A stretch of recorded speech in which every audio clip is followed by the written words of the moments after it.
Hello বন্ধুরা, আমি কণিকা। আজকে আমি তোমাদের সামনে রান্না করে দেখাবো চাল কুমড়া দিয়ে চিংড়ি ঘন্ট। এবার চিংড়ি মাছটাকে আমি ওই তেলে ভেজে নিচ্ছি। এবার চিংড়ি মাছটা ভাজা হয়ে গেছে। এবার এই চিংড়ি মাছটাকে আস্তে আস্তে নামিয়ে নেব। নামিয়ে নেওয়া হয়ে গেছে। এবার তেলটা আছে, ওই তেলটার মধ্যে একটু জিরে দিয়ে দিলাম। জিরেটা একটু ভাজা ভাজা হলে এর মধ্যে আমি আবার একটা শুকনো লঙ্কাও দিয়ে দেব। শুকনো লঙ্কা আর জিরেটা ভাজা হয়ে গেলে আমি রেখে দিয়েছিলাম কেটে ধুয়ে চাল কুমড়া, সেই চাল কুমড়াটা এর মধ্যে দিয়ে দিয়েছি। এর মধ্যে আবার কয়েকটা আমি কাঁচা লঙ্কাও দিয়ে দিয়েছি যাতে ঝালের জন্য। এবার একটু নেড়ে নিচ্ছি।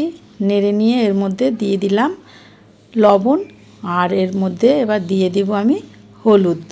হলুদ দেওয়া হয়ে গেছে। এবার নেড়ে নিচ্ছি। নেড়ে কিছুক্ষণের জন্য একটু নেড়ে চেড়ে নেব যাতে চাল কুমড়া থেকে একটু জল বেরিয়ে আসে। এই চাল কুমড়া অনেকে আবার পছন্দ করে না, আমার আবার এই গন্ধটা খুব ভালো লাগে। চাল কুমড়াটা আবার সিদ্ধ হয়ে গেছে। এবার এর মধ্যে আমি দিয়ে দিচ্ছি সেই ভেজে রাখা চিংড়ি মাছগুলো।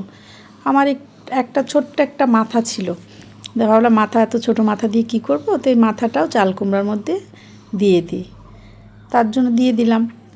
আর এর মধ্যে আমি দিলাম ভেজে রাখা জিরা আর আদা, সেটা বেটে এর মধ্যে দিয়ে দিয়েছি যাতে চাল কুমড়াটা একটু স্বাদ হয়। আর এর মধ্যে তোমরা চিনিও দিতে পারো, কিন্তু আমাদের বাড়িতে চিনি খায় না, তো তাই আমি আর চিনি দিলাম না। চিনি দিলে টেস্টটা আরও সুন্দর হয়। এবার এই রান্নাটা হয়ে গেছে। এবার আমি এই রান্নাটা নামিয়ে নেব। এবার একটা বাটিতে নামিয়ে নিচ্ছি। আর এই রান্নাটা কেমন হয়েছে, আর আমার রান্নাগুলো যদি তোমাদের ভালো লাগে তাহলে আমার চ্যানেলকে সাবস্ক্রাইব করো, লাইক করো, কমেন্ট করো। থ্যাংক ইউ বন্ধুরা।